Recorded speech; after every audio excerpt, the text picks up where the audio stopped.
afternoon, my students at home. Once again,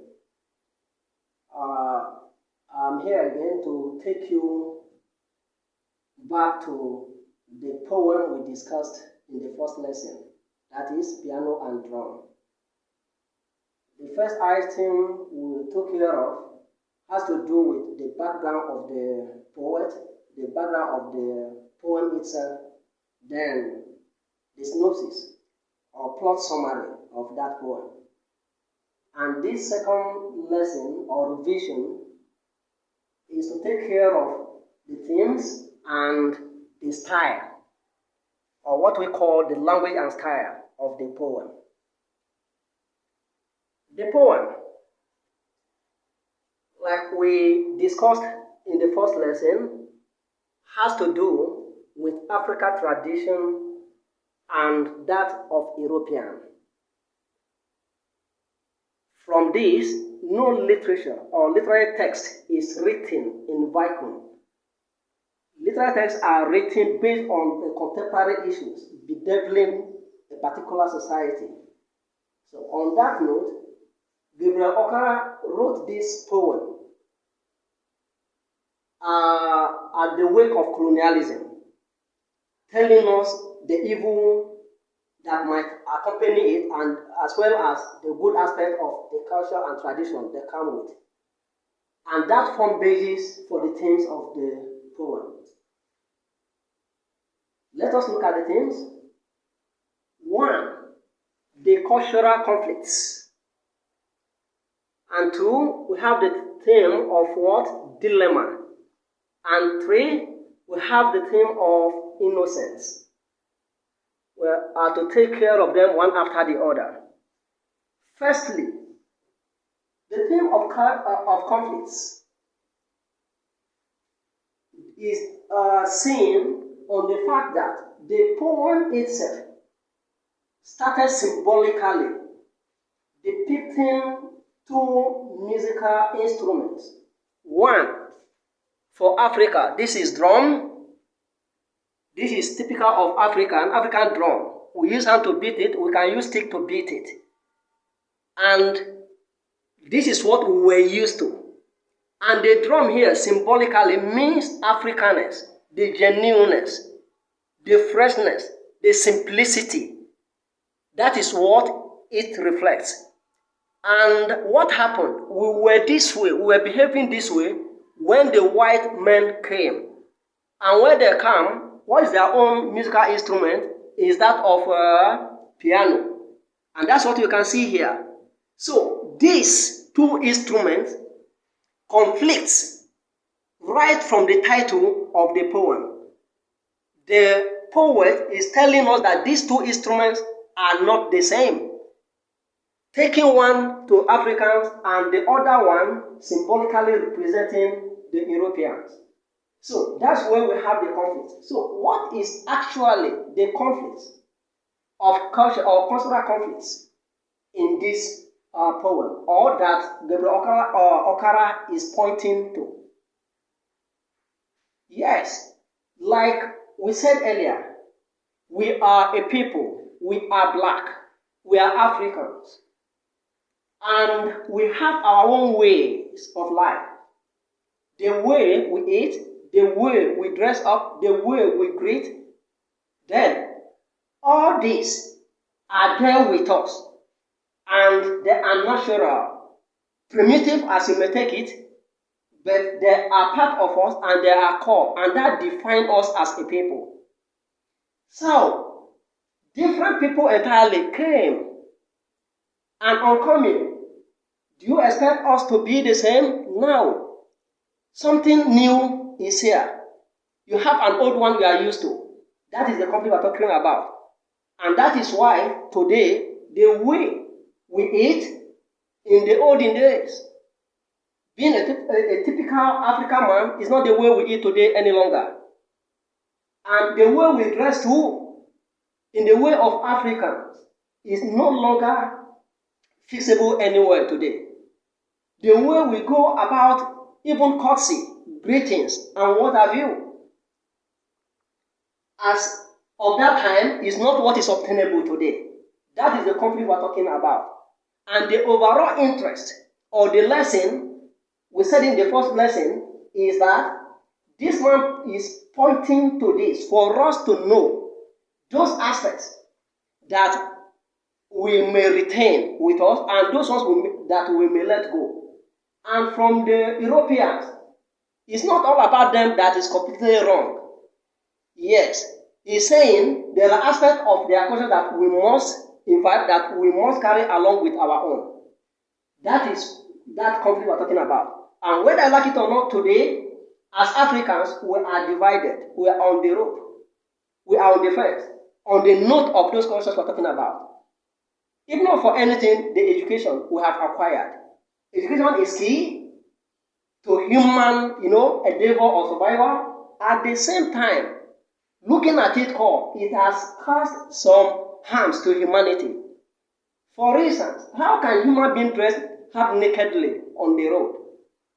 For instance, too, how can an 18 or 15 years old person, lad, carry a phone and be going through what he or she is supposed to be going through? Points is not done. So there are, as part of African tradition, there are certain age somebody must acquire before some things will be disposed to him or her. But today, it's no longer like that. So these are the conflicts we are talking about. Then, going by number 2, the thing of dilemma. The dilemma is seen in line 17 and 18 of the poem, where the poet, personally, is saying, "Then I hear a wailing piano." That's line 17. And line 18 is saying, solo speaking of complex way. It's talking about complexity here. So, I hear a wailing piano. He was on his own.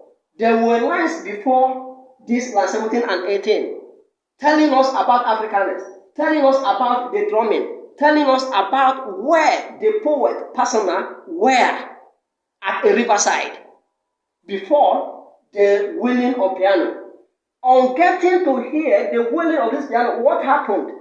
Something happened to his head. And that's what I say, solo speaking of complex way. The complexity he could not understand. The complexity he could not take it along with his. Already there is trouble in the brain as into what is it that is coming. So that dilemma is there up till now. Do we let education, Western education go? It's not possible. And as we are into it, so one way or the other, we get to be trapped in some of the things ordinarily we should not be involved. That is the dilemma, or actual dilemma of an African man. So, number 3, the film of innocence. This is captured in the first few lines of the poem. What is innocence about it? The poet, persona, being an African man, on his own, wake up one morning to discover that was happening about piano. Okay? When at break at a riverside, in the morning at a riverside, what happened is all about this piano that started coming in. But earlier, he was there with his innocentness on the note of what? The birds, how the river flows, and even the bridge, the natural bridge, okay, that accumulate around a valley or riverside. But what happened in the end is that the piano, the echo of the piano from afar. And from that moment, an African man is never the same again. In terms of the value, in terms of our self-awareness, in terms of self-identity, we are never the same again. But we were once original people. That is the innocence we're talking about now. We were once a love-caring people. We were once people that, we take things as they are naturally. But today, that is no longer possible because of what? Western education. But don't misquote me. I'm not saying Western education is not good, because it is Western education that is making me now to speak the way I speak, to take this lesson the way I'm taking, and what have you, and it has given me so many things. But then I do try to retain the originality in me, being an African man. Ordinarily, I know those things I should not do, and I know those things I should take to myself as part of my people, being an African person. So that is all about that. And these three themes are the major themes we can get in that poem. Other minor themes could be there, but whatever you may expect must come around these three themes. Again, take a look at the entire poem, read the plot summary very well from the lesson we did before. Then have that knowledge to guide you in whatever future that is going to come on this. And lastly, on this revision note, there's what we call language and style. Language and style of this text.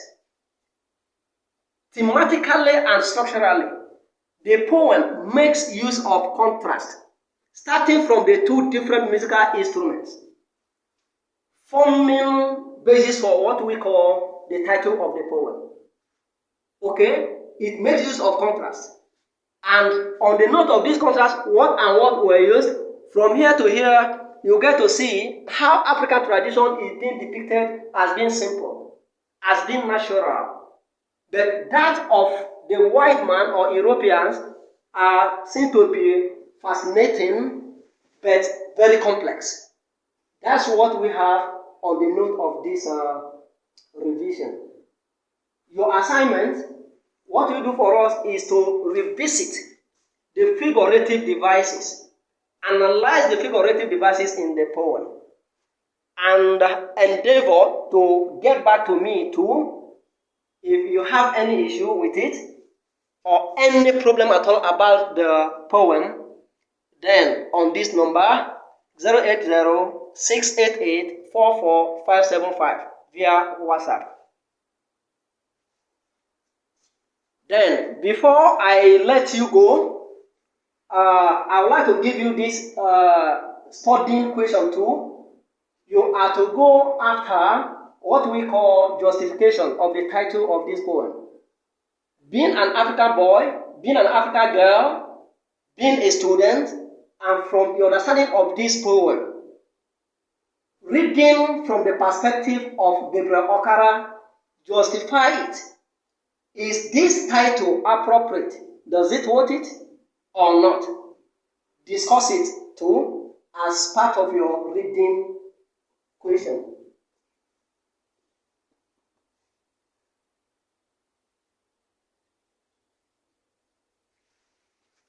And I said justify the title of the poem. The title of the poem, that is the piano and drum. Thank you so much. Remain safe, play safe. Then we are going to see at a very good time. It won't be forever. Thank you so much.